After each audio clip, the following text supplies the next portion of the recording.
Sahabat Oase Rohani Katolik yang terkasih, salam damai, salam sehat dan sukacita dalam Kristus. Senang sekali saya Teresa Wina bisa menjumpai Anda kembali pada Oase Rohani Katolik hari ini. Bersama-sama kita akan membaca firman Tuhan, merenungkannya dan mencari pesan-pesan cinta Yesus untuk kita semua sebagai bekal bagi kita mengarungi padang gurun kehidupan. Kita akan dibimbing oleh romo-romo yang berkarya di Keuskupan Agung Jakarta. Kali ini kita akan dibimbing oleh Romo John Laba, SDB. Romo, terima kasih ya sudah hadir kembali, Romo. Ketemu lagi. Ya, Mbak Wina, selamat bertemu lagi. Dan juga para pemirsa Oase Rohani Katolik, salam sehat dan ketemu lagi. Ya, baik, mari kita awali perjumpaan kita dengan doa pembuka. Tolong Romo pimpin ya, Romo, silakan. Baik, mari kita bersatu dalam doa. Dalam nama Bapa dan Putra dan Roh Kudus. Amin. Allah Bapa yang Maha Kuasa dan Kekal, hidup kami sepenuhnya berada dalam tangan-Mu.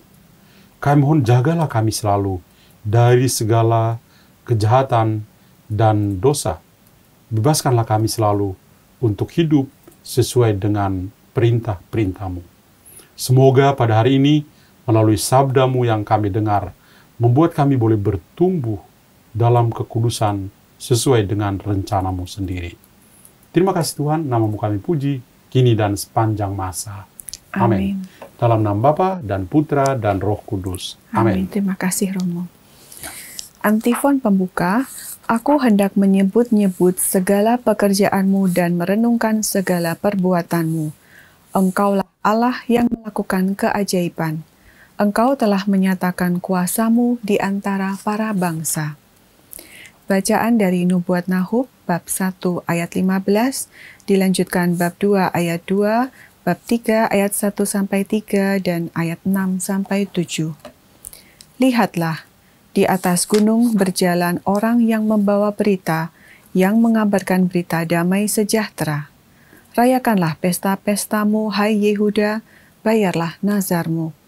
Sebab orang dursila takkan datang lagi menyerang engkau. Ia telah dilenyapkan sama sekali. Sungguh, Tuhan memulihkan kebanggaan Yakub seperti kebanggaan Israel, sebab perusak telah merusakkannya dan telah membinasakan carang-carangnya. Celakalah kota penumpah darah itu. Kota itu seluruhnya dusta belaka, penuh dengan barang rampasan dan tak henti-hentinya menerkam. Dengar, lecut cambuk dan derak-derik roda. Dengar, kuda lari berderap dan kereta meloncat-loncat. Pasukan berkuda menyerang, pedang bernyala-nyala dan tombak berkilat-kilat. Banyak yang mati terbunuh dan bangkai bertimbun-timbun. Mayat tidak habis-habisnya. Orang-orang jatuh tersandung pada mayat. Aku akan melemparkan aib ke atasmu, akan menghina engkau, dan akan membuat engkau menjadi tontonan. Maka semua orang yang melihat engkau akan lari meninggalkan dikau serta berkata, Niniwe sudah hancur, siapakah yang meratapi dia? Dari manakah aku akan mencari pelipur lara untuk dia? Demikianlah sabda Tuhan. Syukur kepada Allah. Kita tanggapi dengan Mazmur tanggapan, Tuhanlah yang mematikan, Tuhan pula lah yang menghidupkan. Tuhanlah yang mematikan, Tuhan pula lah yang menghidupkan. Dekatlah sudah hari bencana bagi orang-orang jahat, dan segera datanglah apa yang telah disediakan bagi mereka. Sebab Tuhan akan memberi keadilan kepada umat-Nya, dan akan merasa sayang akan hamba-hambanya. Tuhanlah yang mematikan, Tuhan pula lah yang menghidupkan. Lihatlah sekarang bahwa akulah Tuhan, tiada Allah kecuali aku. Akulah yang mematikan, aku pula lah yang menghidupkan. Aku telah meremukkan, tetapi aku pula lah yang menyembuhkan. Tuhanlah yang mematikan, Tuhan pula lah yang menghidupkan. Apabila aku mengasah pedangku yang berkilat-kilat, apabila tanganku menjalankan penghukuman, maka aku membalas dendam kepada lawanku dan mengadakan pembalasan kepada yang membenci aku. Tuhanlah yang mematikan, Tuhan pula lah yang menghidupkan. Sahabat Oase Rohani Katolik yang terkasih, mari kita siapkan hati untuk mendengarkan Injil suci diawali dengan bait pengantar Injil. Haleluya, haleluya, haleluya. Haleluya, haleluya, haleluya. Berbahagialah yang dikejar-kejar karena taat kepada Tuhan, sebab bagi merekalah kerajaan Allah. Haleluya, haleluya, haleluya. Tuhan bersamamu. Dan bersama rohmu. Inilah Injil suci menurut Matius. Dimuliakanlah Tuhan. Sekali peristiwa, Yesus bersabda kepada murid-muridnya, "Setiap orang yang mau mengikuti aku harus menyangkal diri, memikul salibnya, dan mengikuti aku. Karena barang siapa mau menyelamatkan nyawanya, akan kehilangan nyawanya. Tetapi barang siapa kehilangan nyawanya karena aku, ia akan memperolehnya. Apa gunanya bagi seseorang jika ia memperoleh seluruh dunia, tetapi kehilangan nyawanya? Sebab Anak Manusia akan datang dalam kemuliaan Bapanya, diiringi malaikat-malaikatnya. Pada waktu itu, ia akan membalas setiap orang setimpal dengan perbuatannya. Aku berkata kepadamu, sungguh, di antara orang yang hadir di sini, ada yang tidak akan mati sebelum mereka melihat Anak Manusia datang sebagai Raja dalam kerajaannya." Demikianlah sabda Tuhan. Terpujilah Kristus. Baik sahabat Oase Rohani Katolik yang terkasih, kita sudah bersama-sama membaca firman Tuhan hari ini. Mari kita mencari apa pesan Yesus untuk kita. Romo, dari bacaan yang pertama ini, kalau tadi kita baca seperti kita lagi nonton film, lagi kota atau negara dihancur leburkan, luluh lantak gitu. Tapi ada pesan cinta apa dari Yesus untuk kita, Romo? Ya, kita kalau memperhatikan baik-baik, bacaan pertama bikin takut. Iya.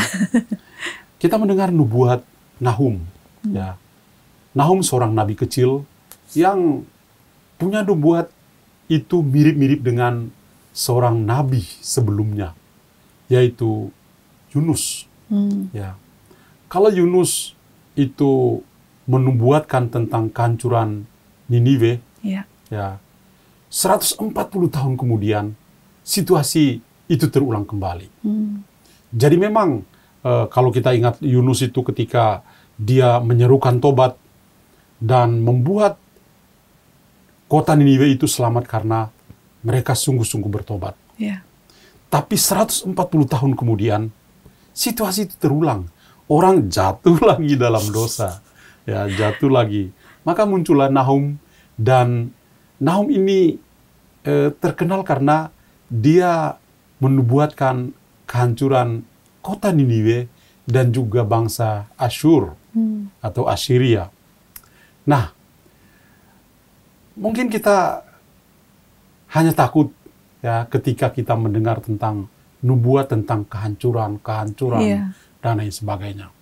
Tapi kalau kita perhatikan baik-baik, bacaan pertama kita itu boleh dikatakan sangat indah.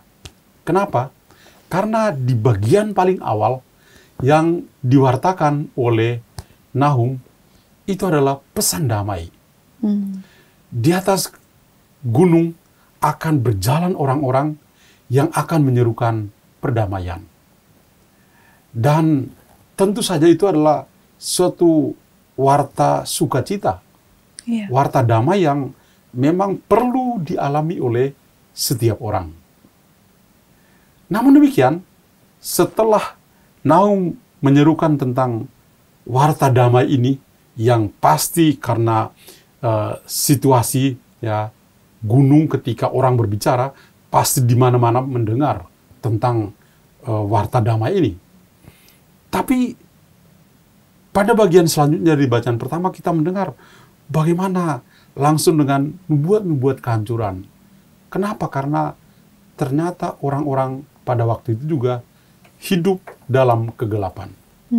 Hidup dalam suasana yang berlawanan dengan rasa damai yang Tuhan tawarkan kepada setiap orang yang mengikutinya. Karena itu kita mendengar bagaimana Nahum itu mau supaya ada keseimbangan. Di satu pihak orang itu melihat Tuhan dengan hidupnya atau dengan ajarannya supaya orang bisa hidup dalam kedamaian, dalam kasih. Ya. Di lain pihak, manusia yang lemah, yang hidup dalam dosa, harus berusaha untuk keluar dari dosanya, supaya hidup sesuai dengan perintah-perintah Tuhan sendiri. Nah, itu kiranya yang mau kita dalami atau kita maknai dari bacaan pertama tadi. Jadi apakah ada dua kutub gitu? Jadi ketika kalau kita mau mengikuti jalan Tuhan, maka ya akan hidup seperti yang di ayat pertama gitu ya Romo, bahwa ada kedamaian, ada damai sejahtera, lalu rayakanlah pesta-pestamu gitu. Ya. Tapi ketika di kutub lain, kalau ketika kita hidup tidak sesuai dengan ajaran Tuhan, padahal 140 tahun yang lalu sudah diingetin ya Romo. Ya, sudah diingatkan oleh ulang lagi. Yunus, ya. Nah, kalau itu maka akan hancurlah seperti yang tadi ada macam-macam, ada pembunuh, ada yang terbunuh, ada macam-macam Romo. Iya, memang kalau kita perhatikan baik-baik, setiap manusia itu hidup dalam dua kutub. Ya. Kutub yang pertama itu kutub yang sangat positif. Tadi kita mendengar tentang seruan damai dan lain sebagainya dari Nahum ya. Tapi di kutub yang satunya adalah kutub yang penuh dengan kelemahan. Kalau kita mau mengatakan ini akibat dari dosa asal. Yang satunya itu Tuhan betul-betul pingin ada keselamatan. Yeah. Dan itu yang kita mau capai. Tapi ada juga titik kelemahan akibat dosa asal. Orang selalu punya concupiscence, kalau kita pakai bahasanya Santo Thomas. Ada kecenderungan untuk selalu jatuh dalam dosa. Dan itu dirasakan oleh bangsa Niniwe, yang kemudian akhirnya Tuhan mengutus Nahum untuk bisa bernubuat. Dan nubuat ini sangat keras. Ya, kalau 140 tahun sebelumnya, Yunus juga punya nubuat yang sangat keras. Dia minta bertobat. Kalau kamu tidak bertobat, kota ini akan hancur. Yeah. Mereka sempat bertobat sih. Yeah. Tapi setelah itu sekitar 140 tahun kemudian, jatuh lagi. Maka Tuhan tidak berhenti. Panggil lagi Nahum. Omong lagi kepada mereka. Bawalah damai kepada mereka. Ya. Tetapi memang kita melihat titik kelemahannya itu masih tetap ada. Kutub kelemahannya itu. Iya. Ya.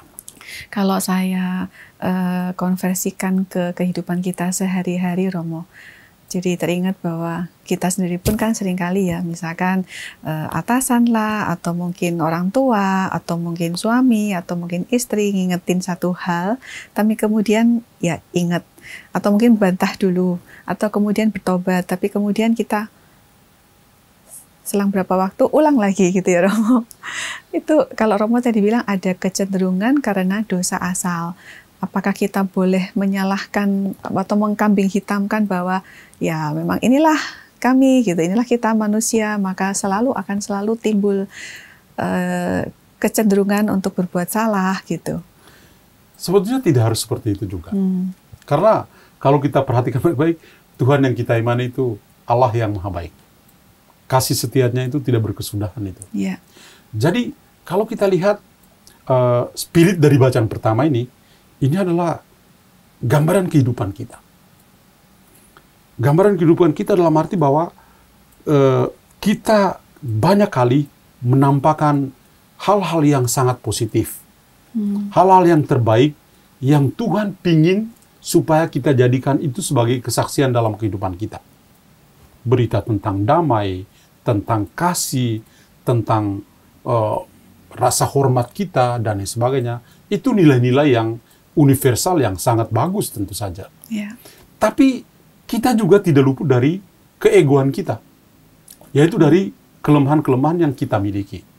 Maka kadang-kadang ketika kelemahan itu lebih banyak menguasai hidup kita, maka jadinya seperti kita dengar nubuat kehancuran Niniwe dan juga bangsa Asyur yang tadi kita dengar dalam bacaan pertama itu. Karena itu bagi saya dengan membaca dan mendengar bacaan pertama ini benar-benar memanggil kita bahwa memang setiap kita itu punya berbagai macam nilai-nilai kebajikan yang Tuhan tanam, Tuhan meteraikan di dalam kehidupan kita. Dan itulah yang mestinya kita jadikan sebagai kesaksian hidup kita. Tetapi kita juga kadang-kadang dengan segala kelemahan kita, dan kita harus jujur, kita juga seperti orang-orang Niniwe dan orang-orang Asyur yang penuh dengan kelemahan-kelemahan. Apakah kita berhenti pada kelemahan-kelemahan, atau mungkin kelemahan lebih halus ya, apakah kita hanya berhenti pada kejahatan-kejahatan dan dosa yang kita lakukan? Saya kira tidak. Karena yang Tuhan kehendaki adalah keselamatan. Seberdosanya kita, tapi Tuhan ingin kita untuk bisa diselamatkan. Itu spirit yang kita rasakan, yang bisa kita syukuri dari bacaan pertama itu. Jadi Allah selalu maha baik, selalu memperhatikan orang-orang yang baik, tapi juga tidak semata-mata mau menghancurkan orang-orang berdosa. Karena dia juga kasih kesempatan supaya orang berdosa juga bisa bertobat. Dengan mengirimkan nabi-nabi itu ya, Romo ya? Satu caranya adalah dia kirimkan nabi. Nahum, kamu pergi ngomong sama orang-orang Niniwe dan juga orang-orang Asyur ya, supaya mereka bisa tahu diri bahwa mereka itu sedang berdosa. Mereka bisa berubah. Maka tadi kita mendengar dalam bacaan pertama, di atas gunung itu ada orang yang membawa pesan damai. Supaya orang kembali kepada Tuhan. Gitu. Jadi Romo tegaskan bahwa tidak seperti bahwa kita, ya memang kita dasarnya adalah ada kecenderungan untuk berbuat salah gitu. Tapi sebenarnya adalah Tuhan sudah blueprintnya waktu menciptakan manusia adalah kebaikan ya Romo ya? Ya, Tuhan itu menciptakan kita sesuai dari wajahnya sendiri. Kalau kita membaca kitab Kejadian ya, kalau Tuhan menciptakan kita sesuai dengan wajahnya sendiri, wajah Tuhan itu baik. Kenapa kita jahat? Karena kita menyalahgunakan kasih dan kebebasan yang Tuhan berikan kepada kita. Karena itu, kalau kita kembali ke bacaan pertama tadi, ya, yang Tuhan inginkan adalah kedamaian, adalah kehidupan, adalah kasih sayang yang bisa dialami oleh semua orang. Tetapi pada kenyataannya ada juga yang tidak membangun rasa damai, ada juga yang tidak saling mengasihi, itu ada. Ada, katakan, Niniwe kehidupan itu masih ada. Apakah itu hanya terjadi zaman dulu? Apakah zaman ini tidak? Zaman ini kita harus jujur mengatakan, masih ada Niniwe saat ini. Masih ada bangsa-bangsa Asyur saat ini yang tidak menghendaki kasih dan kedamaian dari Tuhan. Tetapi hanya menghendaki perpecahan-perpecahan, divide et impera, itu selalu ada. Itu masih ada. Nah, tapi dengan bacaan pertama yang kita dengar ini, ya, ada kejahatan di satu pihak, tapi ada kebaikan di satu pihak. Ada pesan perpecahan yang terjadi, yang dialami oleh bangsa Niniwe dan juga bangsa Asyur, tetapi ada juga pesan damai yang Tuhan mau. Nah, mau pilih yang mana? Saya yakin sekali bahwa Tuhan mau kita pilih pesan damainya itu. Kerukunan, keutuhan sebagai saudara, itu yang paling penting. Maka bacaan pertama sangat mengedukasi kita. Biar bagaimanapun, dalam kehidupan kita, pasti ada kebaikan dan kejahatan.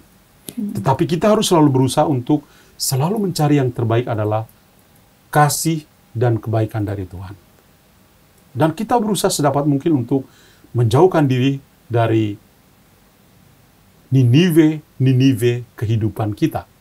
Atau dari bangsa-bangsa Asyur yang merasuki kehidupan kita. Ya.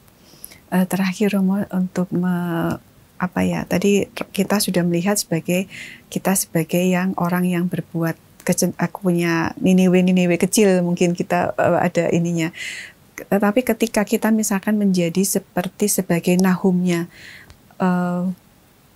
ketika kita melihat sesuatu yang tidak benar atau tidak sesuai dengan ajaran Tuhan, apakah kita lalu, oh baiklah saya akan maju sebagai, dalam tanda petik, sebagai nabinya gitu, ataukah bagaimana kita menyikapi itu dalam kehidupan sekarang ya Romo, karena kan tidak mudah untuk kita bilang, kamu jangan begini, kita harus begitu. Sebaiknya kita harus menjadi Nahumnya itu bagaimana untuk bisa tetap menjadi Nahum, tapi juga tetap bisa diterima gitu Romo. Iya. Nahum itu mau mengatakan kalau A, ya katakan A. Tidak bisa yang lain. Katakanlah itu sebagai kebenaran. Dan Nahum itu sebetulnya memberikan pelajaran yang luar biasa kepada kita. Kalau kita sungguh-sungguh mau menjadi pengikut Kristus yang baik saat ini, maka kalau itu salah, kita berusaha untuk mengatakan, ini salah loh. Kita koreksi, supaya ada kebenaran di sana. Kalau ada ketidakjujuran, kita harus berusaha supaya membuat orang itu hidup sebagai orang yang jujur. Ya. Apakah itu membuat kita akhirnya dijauhi? Yesus saja dijauhi. Yesus dijauhi. Apakah membuat orang membenci kita? Pasti orang ketika melakukan perbuatan yang baik, pasti akan menjadi sasaran kebencian. Iya. Tapi apakah itu membuat kita harus menyerah? Tidak. Mari kita lihat tadi dalam bait pengantar Injil ya. Berbahagialah yang dikejar-kejar karena taat kepada Tuhan, sebab bagi merekalah kerajaan Allah. Jadi berani aja. Harus berani. Mewartakan kebenaran. Berani untuk mengatakan yang benar itu seperti ini. Dan Nahum itu memberikan pelajaran pada kita. Dia diutus oleh Tuhan dan dia katakan dengan jujur. Dan perkataannya itu punya daya untuk bisa mengoreksi. Kadang-kadang mungkin di dalam kehidupan berkeluarga ya kadang-kadang orang tua itu entah suami atau istri itu ada ketakutan tersendiri bagi anak. Kalau terlalu keras pada anak, nanti relasi dan anak jadi begini, jadi begitu. Maka ada kalanya satunya begitu keras, satunya lembut. Akhirnya anak-anak bingung juga sih. Yang mana ini? Yang mana yang saya harus ikuti? Iya. Atau mungkin ketika di tempat kita bekerja ya. Kadang-kadang kita mungkin merasa kalau saya terlalu lurus, nanti orang menjauhi saya. Iya. Maka saya harus juga bengkok-bengkok kayak mereka. Enggak. Pengikut Kristus yang baik, kalau lurus, silakan tegak lurus. Untuk kebaikan, untuk keadilan. Ya. Kita tidak bisa, karena demi pertemanan kita, maka dia salah, okelah, dibiarin aja. Tidak. Kalau dia salah, saya harus mengoreksi dia. Ya. Itulah spirit Nahum yang kita belajar hari ini. Kalau orang itu dekat pada kita, dan ada sesuatu yang terjadi, bicaralah. Berikanlah koreksi. Tentu dengan cara-cara tertentu yang sangat manusiawi, sangat bijaksana. Tapi bahwa ini salah, katakanlah salah. Kalau A, katakan A. Itu spirit yang kita belajar dari Nahum pada hari ini. Oke, baik. Terima kasih Romo. Kita mungkin harus rehat sejenak untuk mengendapkan apa yang sudah Romo sampaikan tadi. Nasihat yang cukup keras untuk kita ikuti. Kita akan lanjutkan lagi di sesi yang kedua.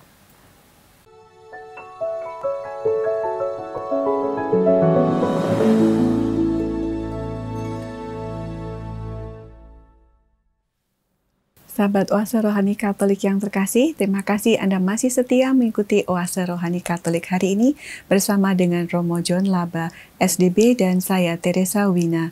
Bagi Anda yang ingin menyampaikan masukan ataupun sharing iman, silakan di-email ke orkaj2021@gmail.com atau ke WhatsApp nomor 0881 0251 33438. Kita lanjutkan lagi pembahasan firman hari ini.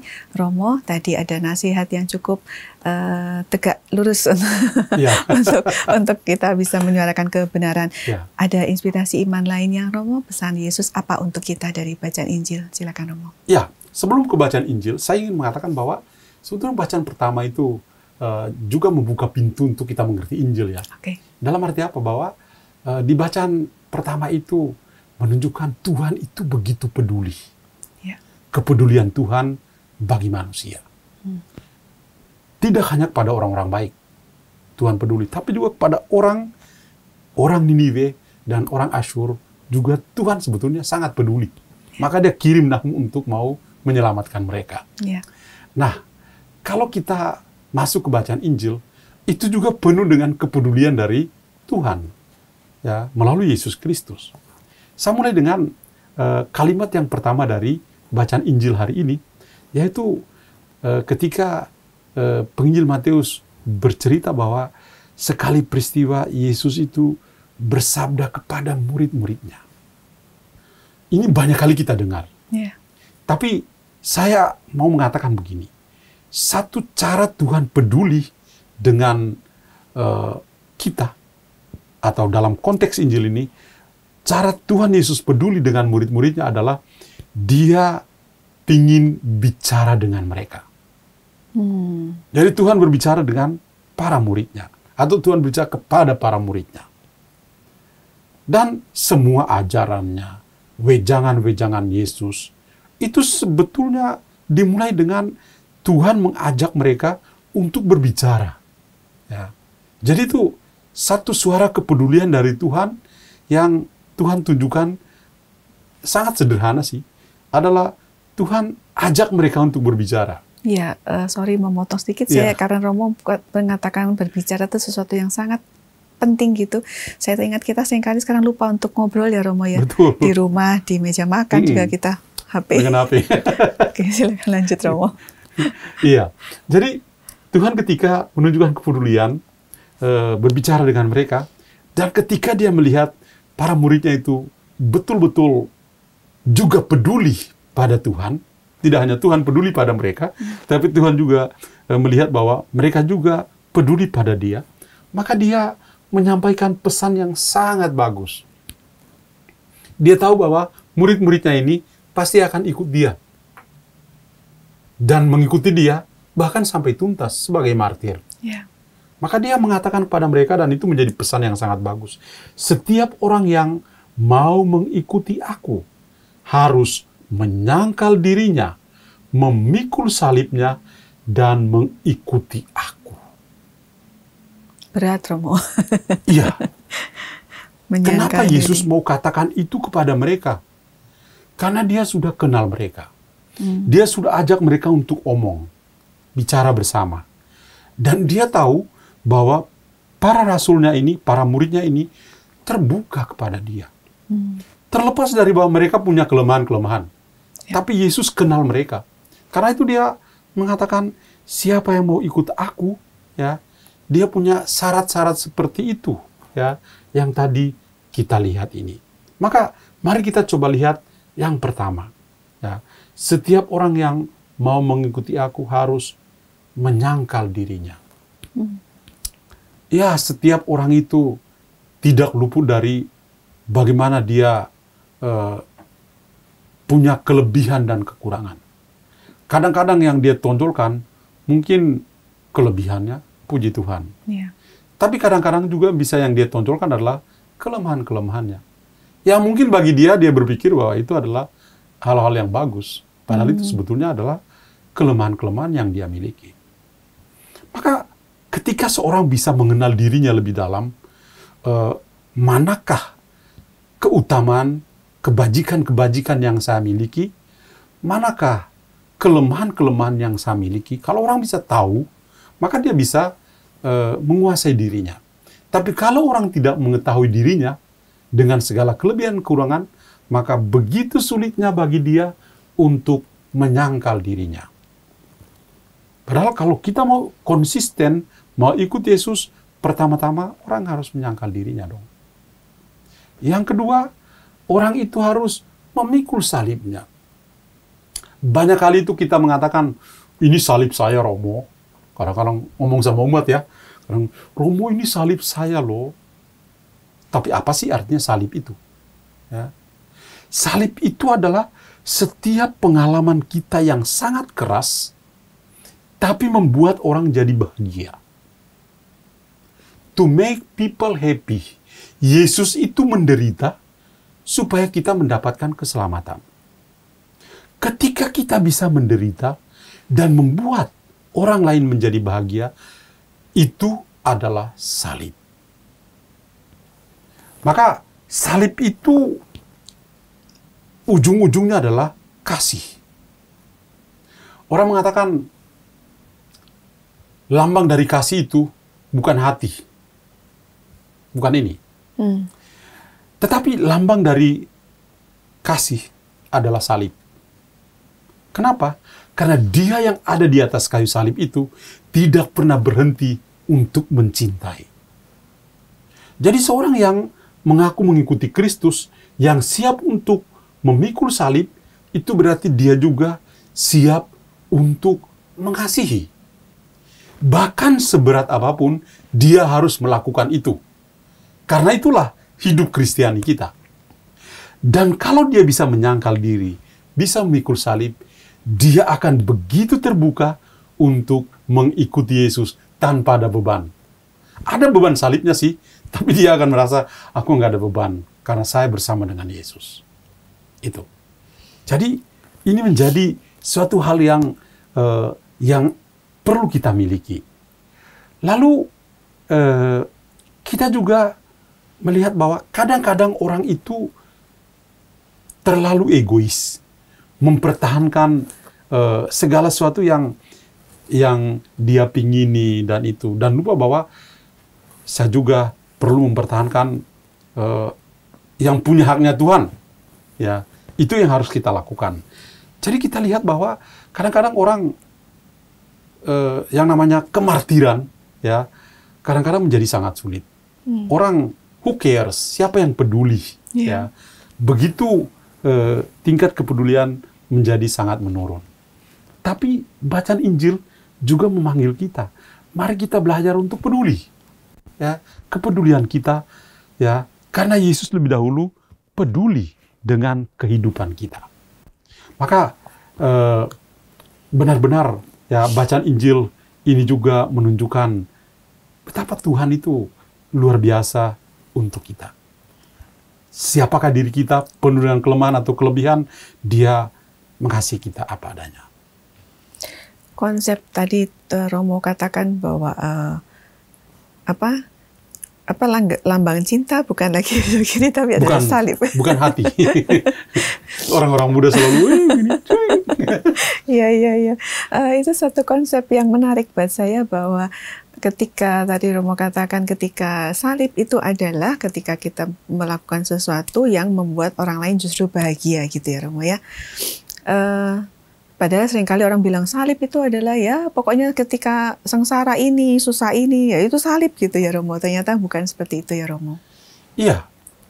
Saya kasih contoh orang kudus ya. Salib dari Santa Monica adalah Agustinus. Oh ya. Agustinus hidup. Dan suaminya Romo. Dan Patrisius suaminya ya. Waduh, Agustinus itu hidupnya sebelum jadi Santo Agustinus. Iya. Benar-benar dalam kegelapan. Iya. Dan itu salib untuk Santa Monica. Tapi apa yang Santa Monica lakukan? Dia terus berdoa. Ketika dia berdoa, Patrisius bilang, lu ngapain berdoa melulu? Dia kan sudah gede, nanti dia juga akan jadi baik kok. Oh. Tapi Santa Monica tetap setia mendoakan Agustinus. Semua pengorbanan Monica akhirnya berbuah. Agustinus benar-benar berubah. Maka ketika Agustinus sudah berubah, dia mengatakan, tarditio amato, betapa lambat saya mengasihimu. Seperti itu. Sampai mamanya meninggal belum melihat dia ini ya Romo ya? Sudah. Oh, sudah melihat? Mamanya sudah melihat, anaknya sudah bertobat, sudah dibaptis. Okay. Ya. Jadi salib itu seperti itu. Kita semua mudah sekali untuk mengatakan salib. Yeah. Kadang-kadang orang mengatakan, ini salib saya Romo, seperti yang saya katakannya. Ya, setiap orang punya salib.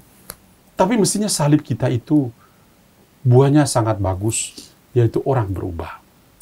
Kalau salib dari seorang istri adalah ketika dia tahu suaminya penuh dengan kelemahan, dan dia benar-benar mengatakan, ini adalah salib saya, adalah ketika dia semakin berbuat baik, semakin setia, dan mendoakan, dan suaminya bertobat. Itu buah dari salib yang dia miliki. Salib dari seorang suami adalah dia tahu istrinya juga seorang manusia yang lemah. Tapi dia betul-betul mau menyangkal dirinya, mau memikul salibnya itu, dan buahnya adalah kebaikan karena istrinya juga berubah. Salib dari orang tua kepada anak-anak zaman now. Waduh, anak-anak zaman sekarang itu kalau mau di depan HP itu paling akrab daripada akrab dan orang tua. Kita harus mengakui itu. Tapi apakah anak-anak itu harus menjadi sasaran kemarahan kita? Apakah anak-anak itu harus menjadi sasaran kekerasan verbal yang kita tujukan? Tidak. Sebagai orang tua, tetaplah orang tua yang harus menunjukkan kasih dan kebaikan. Karena itu ketika mengalami kesulitan dengan anak-anak, ingat baik-baik perkataan dari Tuhan Yesus, siapa yang mau ikut aku, dia harus berani menyangkal dirinya dan memikul itu sebagai salib. Dan buahnya adalah kebaikan yang bisa dialami. Jadi tadi Romo memberikan contoh yang sangat konkret sebagai istri, sebagai suami, sebagai orang tua ke anak juga ya Romo ya. Anak juga kadang-kadang seringkali punya orang tua juga yang tidak pas Romo. Banyak orang kudus yang pernah menyaksikan orang tuanya itu benar-benar sebagai salib. Saya kasih contoh, ada beata dalam keluarga Salesian Don Bosco punya satu orang muda yang juga sudah menjadi beata, namanya Laura Vicuña. Laura Vicuña itu di Argentina ya, bagaimana dia melihat maminya itu hidupnya nggak benar. Dan dia minta, mami tolong, jangan seperti itu, nggak boleh seperti itu. Mami harus jadi orang baik. Maminya nggak berubah-berubah. Tapi pada akhirnya, dengan melihat kebaikan-kebaikan yang ditunjukkan oleh Laura Vicuña, akhirnya maminya di saat-saat terakhir sebelum Laura itu meninggal, maminya bisa berubah. Jadi anak-anak juga bisa menganggap orang tua itu menjadi salib. Tapi pengorbanan mereka benar-benar membuahkan hal yang positif seperti Laura Vicuña itu. Ya, jadi boleh disimpulkan bahwa salib ya itu ya Romo ya, kita tetap kalau kita punya salib tetap terus harus berbuat kasih, mendoakan gitu ya Romo ya. Mungkin apapun penderitaan yang kita alami, seberat apapun itu, kita harus mengingat bahwa Yesus ketika dia menebus kita juga, dia memikul salib kok. Ya. Itu karena cinta. Ya. Mungkin Romo ada silakan Romo. Nah, maka dari itu, bagi saya, kita semua pasti punya salib. Ya. Tapi kita harus berusaha supaya tetap menjadikan salib itu sebagai cinta yang bisa membuat orang lain menjadi bahagia. Karena itu, dari kedua bacaan yang sangat bagus hari ini, apa yang Tuhan mau katakan kepada kita untuk bacaan pertama dan bacaan Injil ini? Yang pertama adalah Tuhan tetap menjadi seorang pemenang yang hebat. Karena dia menunjukkan kasih-Nya tanpa batas.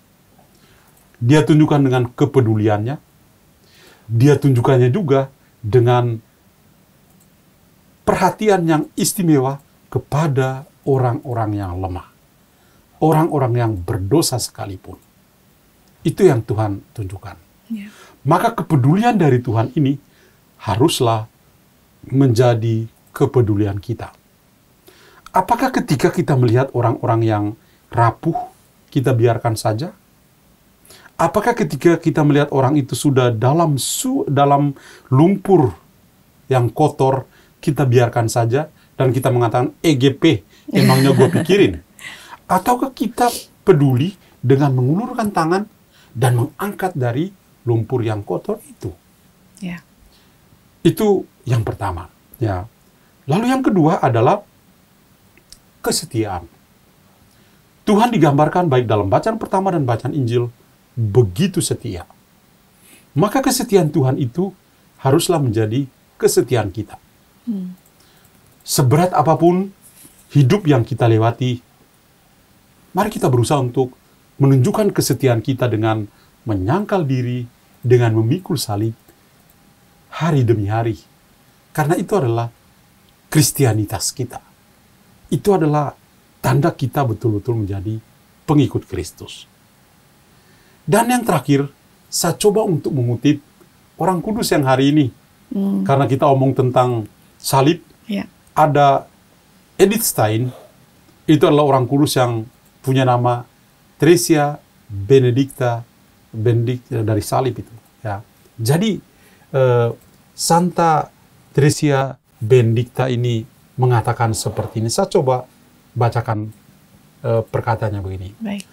Pengabdian penuh kasih yang tak terbatas kepada Tuhan dan pemberian Tuhan dari dirinya sendiri kepada Anda adalah ketinggian atau sesuatu yang paling agung, yang paling tinggi, yang dapat dicapai oleh hati setiap orang. Ini adalah tingkat tertinggi dari doa kita. Maka jiwa-jiwa yang telah mencapai titik yang tertinggi benar-benar merupakan jantung dari gereja sendiri. Luar biasa, Romo. Kata-kata yang luar biasa dari Santa Theresia Benedicta dari salib ini, atau Edith Stein ini. Ini ketiga hal yang menjadi oleh-oleh rohani untuk kita pada hari istimewa ini. Ya, terima kasih banyak, Romo. Ya. Banyak sekali inspirasi yang Romo sudah sampaikan, konsep-konsep baru, dan penguatan-penguatan. Semoga kita juga nanti bisa menerapkannya dalam kehidupan sehari-hari. Amin. Kita tutup dengan doa penutup, Romo, dan berkat Romo nanti. Silakan, Romo. Mari kita berdoa. Dalam nama Bapa dan Putra dan Roh Kudus. Amin. Amin. Bapa dalam surga, kami bersyukur padamu. Engkau memberikan pada kami Yesus Kristus Putramu yang menyelamatkan kami, di mana Dia memikul salib dan mengajak kami juga untuk mengikutinya dari dekat dengan menyangkal diri, memikul salib, dan mengikutinya dari dekat. Tuhan Bapa di dalam surga, pada salib ada keselamatan. Semoga dalam hari-hari kehidupan kami, dengan segala pergumulan yang kami alami, jangan membuat kami berkecil hati, menjadi takut dan penuh dengan keraguan. Tapi kuatkanlah kami untuk tetap setia mengikuti Engkau. Untuk juga memiliki kepedulian dalam hari-hari kehidupan kami, terutama dengan saudara-saudara kami yang kecil, lemah, miskin, tersingkir, dan difabel. Semoga semua itu menjadi tanda bahwa kami mengasihi Kristus yang kelihatan dalam hidup kami setiap hari. Terima kasih Tuhan, namamu kami puji, kini dan sepanjang masa. Amin. Amin. Tuhan bersamamu. Dan bersama rohmu. Semoga Allah yang Maha Kuasa memberkati kita semua, Bapa dan Putra dan Roh Kudus. Amin. Amin. Terima kasih Romo. Ya. Semoga Tuhan memberkati selalu tugas dan pelayanan Romo. Terima kasih. Kita ucapkan juga terima kasih kepada segenap pimpinan, pengurus, dan tim teknis Oase Rohani Katolik yang telah mendukung hingga acara ini bisa berlangsung dengan baik. Terima kasih juga kepada para sahabat Oase Rohani Katolik yang selalu setia mengikuti acara ini. Semoga hari ini kita dikuatkan untuk saat kita menghadapi ataupun memikul salib, kita ingat bahwa Tuhan peduli, Tuhan cinta, dan Tuhan selalu setia kepada kita. Kita jumpa lagi di edisi yang mendatang. Salam sehat dan sukacita dalam Kristus.